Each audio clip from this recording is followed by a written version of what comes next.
상당히 안정적으로 관리하고 있어서 그렇다는 점 말씀 주셨고, 그 중요한 것은 이제 지방선거가 막 점점 다가오고 있잖아요. 네. 넉 달 정도인데 정당 지지율에서 민주당은 상당히 올랐는데 바른미래당이 많이 떨어졌어요. 그 얘기 좀 해주시면서 지방선거 얘기로 넘어가겠습니다. 미래당이 이제 창당을 본격화해서 이제 저희 여론조사 과정에서도 2주 전까지는 그 보기를 불러줄 때 국민의당과 바른정당이 통합하는 뭐 이런 수식어를 달았는데 이제 이번 주부터 완전히 빠졌습니다. 뭐 그런 조사 과정에서의 효과도 있고요. 또 한편으로는 다 아시다시피 이제 박지원 의원과 또 안철수 전 대표 간의 주적 논란.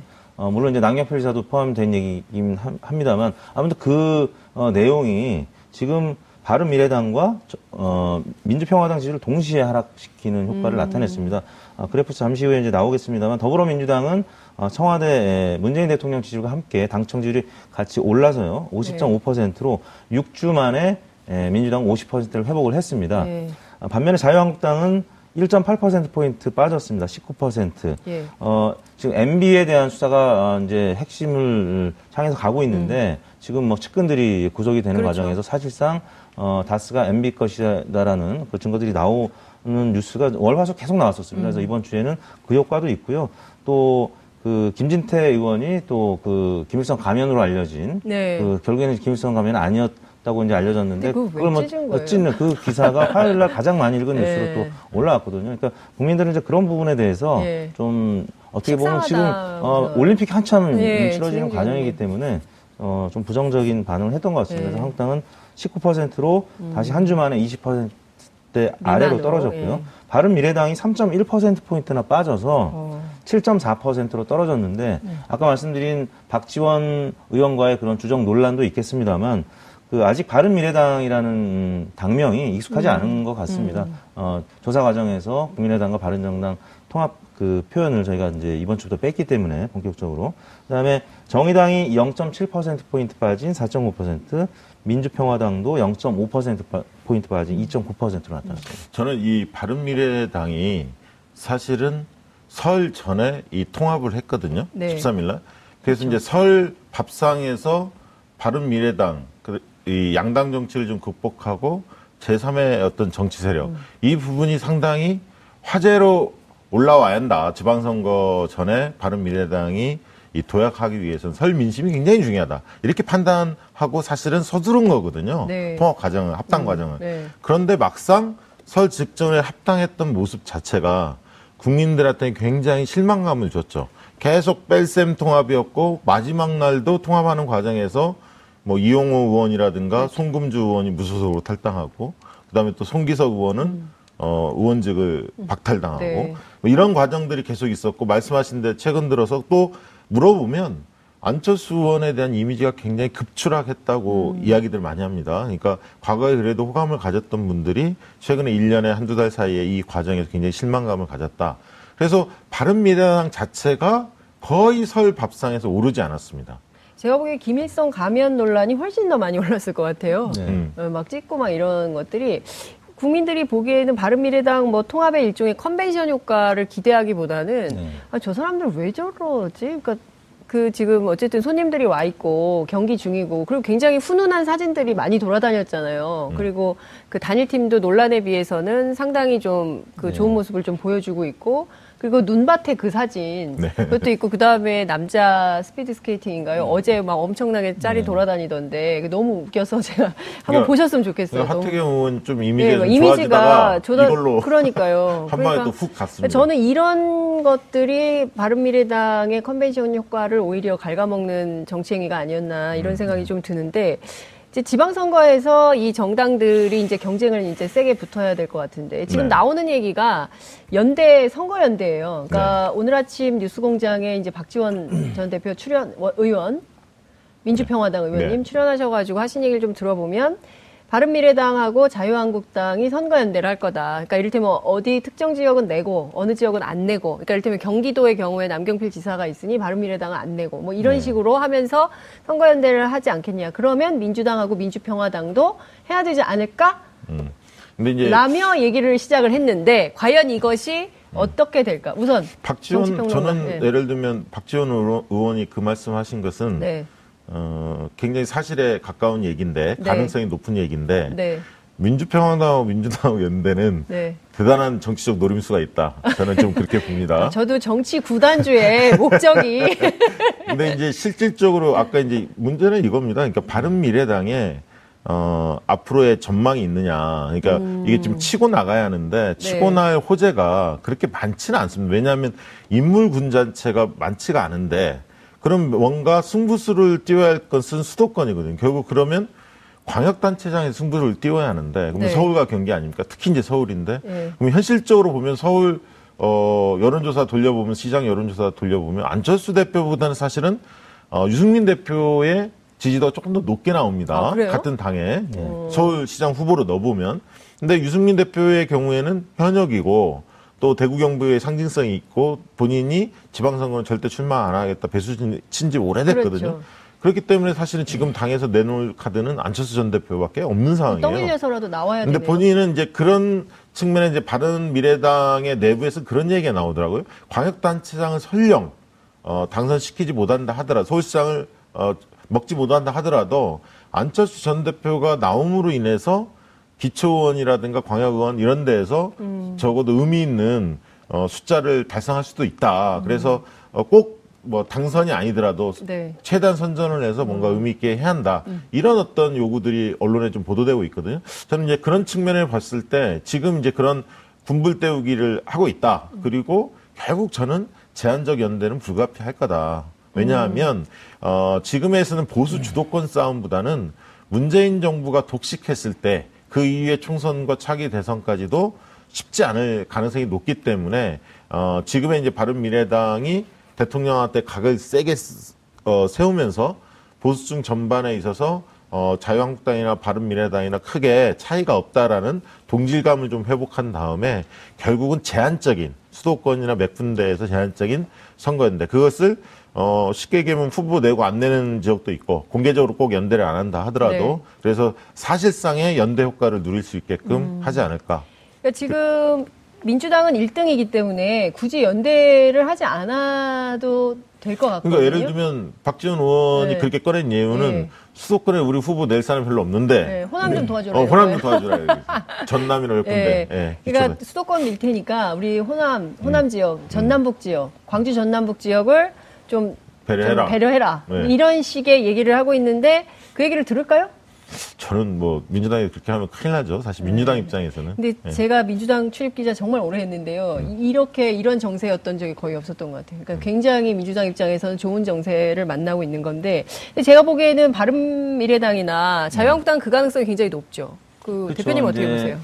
5월 하순에 이제 후보 등록할 때까지는 계속 강대강 구도로 갈 겁니다. 왜냐하면 단일화 연대를 하는 과정에서 주도권을 가져가려면 지지율이 높아야 되고 네. 뭐 그런 과정에서는 당연히 단일화 연대 가능성에 대해서는 언급을 하면 안 되겠죠. 근데 그 자유한국당의 전임 원내대표인 정우택 네. 의원이 물러나기 전에 이미 이제 국민의당이나 바른정당과 단일화 연대, 특히 이제 수도권에선 가능할 수 있다라고 얘기를 했었고요. 물밑에서는 이제 의원들이 다 그런 얘기들을 하고 있습니다. 왜냐하면 지금 분열된 구도에서는 어차피 필패 구도라는 걸 알고 있기 때문에 그리고 이제 서울의 경우에는 문재인 후보가 당시에 42.34%를 득표를 했고요. 네. 또 진보 진영인 심상정 후보가 6.47, 합치면은 48.8%를 득표했어요. 근데 이제 안철수, 유승민, 홍준표 후보 다 합치면 50.76%거든요. 물론 이제 안철수 후보가 당시에 2등을 했습니다. 서울에서는 네. 22.72%였는데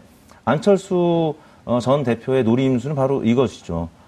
문재인 후보를 찍었고 심상정 후보를 찍었던 유권자들이 서울에서 48% 정도였고 나머지 보수 중도 후보를 다 합치면 50.76%이기 때문에 1대1 구도만 되면 내가 박원순을 이길 수도 있겠다라고 생각을 하고 있기 때문에 지금 서울시장 출마에 대해서 부인하지 않고 있거든요. 그렇죠. 네. 예. 왜냐하면 그 과거에 양보했던 부분들이 있기 때문에 네. 안철수, 박원순, 안철수의 구도로 갔을 때 박원순 시장이 굉장히 공격적으로 다가설 수는 없군요. 또 이제 수성하는 입장이고 삼선을 하는 입장이고 그럼 안철수 전 대표 입장에서는 문재인 대통령을 굉장히 세게 비판을 하면서 나올 겁니다. 그리고 박 시장한테도 뭐 10년 혁명에 대한 비판을 하면서 10년은 채워야 세상이 변한다. 강산이 변한다. 이런 얘기를 하셨는데 나 같으면 4년 안에 서로 바꾸겠다. 뭐 이런 식으로 하면서 각을 세울 텐데 그렇다면 민주당에 있어서 새로운 역동성을 창출할 수 있는 경선에서 굉장히 그 흥미진진한 게임이 되는 그 것이 얘기 좀 해줘 보세요. 예. 그러니까 지금 그 얼마 전까지 이제 이 자리에서 사회 보셨던 네. 정봉주 전 의원이 어제 출마 선언을 SNS에 했어요. 네, 네. 그 출마 결심 밝혔죠. 출마 결심. 네. 출마 선언은 3월 초에 한다는 네, 거잖아요. 네. 예, 제가 이제 여기 인터뷰로 모시려고 그랬더니 선언한 다음에 나오겠다고. 아, 예. 근데 뭐 지금 말씀하신 주적 발언 등등이 나온 맥락을 보건대는 그런 식으로 구도가 잡혀 있는 거 아닐까요? 글쎄, 또 그렇게 답변을 하면은 또 고소하니까. 네. 안철수 대표는 서울시장감도 대통령감도 못 돼요. 정치권에서 그런 얘기를 제가 구체적으로 얘기하는데도 그렇게 뭐 고소한다고 하면은 만약 서울시장 돼보세요. 매일 서울시민 고소할 거 아니에요. 네. 대통령 돼보세요. 대한민국 국민 다 고소할 거예요. 네. 어쨌든 지금 바른미래당 쪽에서는 박지원 의원을 향해서 우리 정치권 모두가 단호하게 뿌리 뽑아야 할 구악 중에 구악이다라고까지 공격했습니다. 어떻게 보세요? 구악은요. 구악은 지금 현 시대에 맞게끔 거짓말하지 않고 정직하게 말하는 사람이 아닙니다. 예, 예. 안철수 대표 보세요. 저에게뿐만 아니라 박주선 부의장, 주승용 전 원내대표, 김동철 대표하고 다 같이 앉아서 예. 어떠한 경우에도 통합하지 않는다. 통합의 통짜도 꺼내지 않겠다고 했어요. 예. 그리고 나가서 통합했어요. 예. 또 김동철 당시 원내대표에게도 제가 어떻게 된 거냐라고 하니까 박 대표님 걱정하지 마십시오. 네. 안철수 대표가 오늘 저에게 분명히 얘기했습니다. 통합의 통짜도 꺼내지 않는다고 했습니다. 아하. 그렇지만은 통합의 길로 몰고 닿고 통합을 했지 않습니까? 예.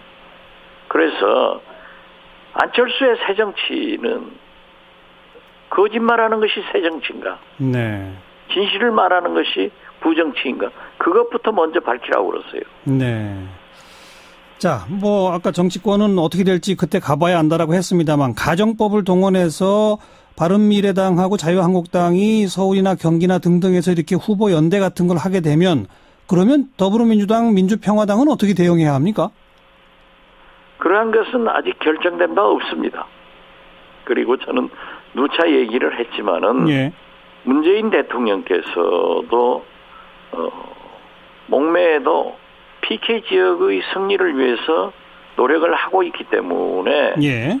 우리 민주평화당의 본거지로 삼고 있는 호남에 대해서는 자기들이 원체 지지도가 높아요. 예, 예. 호남에 가면은 실제로 문재인 잘한다. 안철수 XXX다. 예. 그러나 민평당에게 힘 실어줘야 문재인이 더 잘할 수 있고 호남 발전한다. 이런 얘기를 하는 거예요. 예. 오늘 기관의 여론조사도 보면은 예. 원체 민주당이 높잖아요. 예. 원체 문재인 지지가 높기 때문에 예. 우리 민평당도 발을 못 붙이고 있어요. 예, 예, 예. 그렇지만은 우리 민주평화당이 바른미래당보다 호남에서는 더 높더라고요. 네, 네. 그리고 바른미래당도 이제 국민의당도 바른정당도 5% 이상을 받다가 오늘 처음으로 한 자리 숫자로 떨어져 버리더라고요. 예. 둘을 합쳐놓으면은 예. 2등당 된다고 했잖아요. 예. 안철수 대표 거짓말 아니에요. 2등 못 되고 있죠. 2등 못 되고 있죠. 예. 또 국민의당 대표 되면서도 우리가 반대하니까 예. 자기가 돼서 지지도 높이겠다. 떨어졌잖아요. 네. 그 거짓말을 하는 사람이 새정치하는 거예요? 네. 부정치하는 거예요. 예. 제 질문에 대해서는 답을 안 하시네요. 그러니까 민주당하고 민주평화당이 수도권이나 호남 PK 이렇게 전략적으로 좀 이렇게 연대할 아직 제가 그 얘기를 너무 답변이 길어서 했는데 말씀하니까 할게요. 지금 현재 예. 오늘 아침 제가 박 의원님. 방송하고 인터뷰를 하면서도 얘기를 했습니다. 박 의원님, 근데 저희가 시간이 없어갖고 오늘 다 못 듣겠고, 바로 다음에 또 한번 연결해서 말씀 듣겠습니다. 아니요, 그러니까. 아니, 여기서 끊어야 됩니다. 후에서는 그러한 얘기가 있지만은. 박 의원님, 책임 있는 선에서는 고맙습니다. 예. 화제로 올라와야 한다. 지방선거 전에 바른미래당이 이 도약하기 위해서는 설 민심이 굉장히 중요하다. 이렇게 판단하고 사실은 서두른 거거든요. 네. 통합 과정을, 합당 과정을. 네. 그런데 막상 설 직전에 합당했던 모습 자체가 국민들한테 굉장히 실망감을 줬죠. 계속 뺄셈 통합이었고 마지막 날도 통합하는 과정에서 뭐 이용호 의원이라든가 송금주 의원이 무소속으로 탈당하고 그다음에 또 송기석 의원은 의원직을 박탈당하고 네. 뭐 이런 과정들이 계속 있었고 말씀하신 데 최근 들어서 또 물어보면 안철수 의원에 대한 이미지가 굉장히 급추락했다고 이야기들 많이 합니다. 그러니까 과거에 그래도 호감을 가졌던 분들이 최근에 1년에 한두 달 사이에 이 과정에서 굉장히 실망감을 가졌다. 그래서 바른미래당 자체가 거의 설 밥상에서 오르지 않았습니다. 제가 보기에 김일성 가면 논란이 훨씬 더 많이 올랐어요. 상당히 안정적으로 관리하고 있어서 그렇다는 점 말씀 주셨고, 그 중요한 것은 이제 지방선거가 막 점점 다가오고 있잖아요. 네. 넉 달 정도인데 정당 지지율에서 민주당은 상당히 올랐는데 바른미래당이 네. 많이 떨어졌어요. 그 네. 얘기 좀 해주시면서 지방선거 얘기로 넘어가겠습니다. 미래당이 이제 창당을 본격화해서 이제 저희 여론조사 과정에서도 2주 전까지는 그 보기를 불러줄 때 국민의당과 바른정당이 통합하는 뭐 이런 수식어를 달았는데 이제 이번 주부터 완전히 빠졌습니다. 뭐 그런 조사 과정에서의 효과도 있고요. 또 한편으로는 다 아시다시피 이제 박지원 의원과 네. 또 안철수 전 대표 간의 주적 논란. 네. 물론 이제 낭여표 지사도 포함된 얘기이긴 합니다만 아무튼 그 내용이 지금 바른미래당과 전향이기 때문에 좀 부정적인 반응을 했던 것 같습니다. 그래서 한국당은 19%로 다시 한 주 만에 20%대 아래로 떨어졌고요. 예. 바른미래당이 3.1%포인트나 빠져서 7.4%로 떨어졌는데 아까 말씀드린 박지원 의원과의 그런 주적 논란도 있겠습니다만 그 아직 바른미래당이라는 당명이 익숙하지 않은 것 같습니다. 조사 과정에서 국민의당과 바른정당 통합 그 표현을 저희가 이제 이번 주부터 뺐기 때문에 본격적으로. 그다음에 정의당이 0.7%포인트 빠진 4.5%, 민주평화당도 0.5%포인트 빠진 2.9%로 나타났습니다. 저는 이 바른미래당이 사실은 설 전에 이 통합을 했거든요. 네. 13일 날. 그래서 이제 설 밥상에서 바른미래당, 이 양당 정치를 좀 극복하고 제3의 어떤 정치 세력, 이 부분이 상당히 있을 것 같아요. 네. 막 찍고 막 이런 것들이 국민들이 보기에는 바른미래당 뭐 통합의 일종의 컨벤션 효과를 기대하기보다는 네. 아, 저 사람들 왜 저러지? 그러니까 그 지금 어쨌든 손님들이 와 있고 경기 중이고 그리고 굉장히 훈훈한 사진들이 많이 돌아다녔잖아요. 그리고 그 단일팀도 논란에 비해서는 상당히 좀 그 좋은 모습을 좀 보여주고 있고 그리고 눈밭에 그 사진 네. 그것도 있고 그 다음에 남자 스피드 스케이팅인가요? 어제 막 엄청나게 짤이 돌아다니던데 너무 웃겨서 제가 한번 보셨으면 좋겠어요. 하태경 의원 좀 네, 이미지가 이미지가 좋아지다가 이걸로 그러니까요. 한 방에 또 훅 갔습니다. 저는 이런 것들이 바른미래당의 컨벤션 효과를 오히려 갉아먹는 정치 행위가 아니었나 이런 생각이 좀 드는데 이제 지방선거에서 이 정당들이 이제 경쟁을 이제 세게 붙어야 될 것 같은데 지금 네. 나오는 얘기가 선거연대예요. 그러니까 오늘 아침 뉴스 민주평화당 지지를 동시에 하락시키는 효과를 나타냈습니다. 그래프 잠시 후에 이제 나오겠습니다만 더불어민주당은 청와대 문재인 대통령 지지율과 함께 당청 지지율이 같이 올라서요. 50.5%로 6주 만에 민주당 50%를 회복을 했습니다. 네. 반면에 자유한국당은 1.8%포인트 빠졌습니다. 19%. 예. 지금 MB에 대한 수사가 이제 핵심을 향해서 가고 있는데 지금 뭐 측근들이 구속이 되는 그렇죠. 과정에서 사실상 다스가 MB 것이다라는 그 증거들이 나오는 뉴스가 월화수 계속 나왔었습니다. 그래서 이번 주에는 그 효과도 있고요. 또 그 김진태 의원이 또 그 김일성 가면으로 알려진 네. 그 결국에는 김일성 가면은 아니었다고 이제 알려졌는데 근데 그걸 왜 찢은 거예요? 찢는 그 기사가 화요일 날 가장 많이 읽은 네. 뉴스로 또 올라왔거든요. 그러니까 국민들은 이제 그런 부분에 대해서 예. 좀 어떻게 보면 지금 식상하다. 올림픽 한참 예, 치러지는 지금